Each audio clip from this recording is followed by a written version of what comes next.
Once upon a time, the plot of hope led to a happiness on the other side of suffering. But what if that gatekeeping has unconsciously prevented experiencing happily ever after in the colors of the moments of the places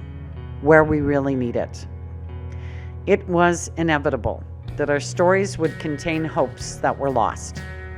and that our way of thinking would not run out of unhappy responses to cover and shrink the creativity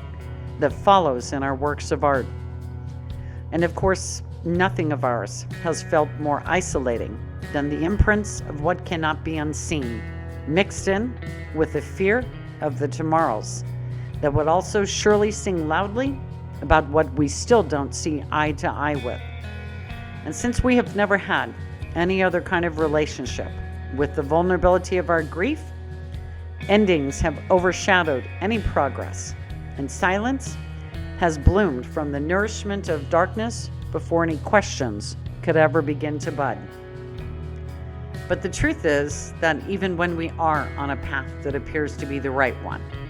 there will still be many days that include disappointment and exhaustion from all the trying as well as plans that don't work out. But regardless of the presence of any storms, we can't let the propagating keepsakes that distract us from finding what's winsome in the unlikable fool us into believing that happiness isn't valuable unless everything is just so. Not every hope will end in enjoyment, but because we contain too much to stay in the conditions of some dream,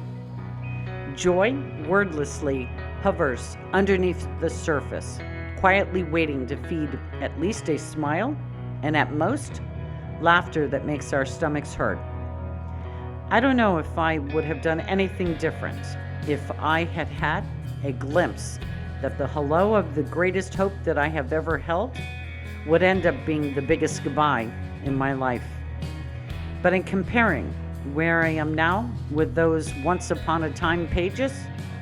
the diversity of the symphony of colors that make my feelings not just felt but seen is revealing the intricate parts of happily ever after and the unhappiness of what devastatingly didn't work out.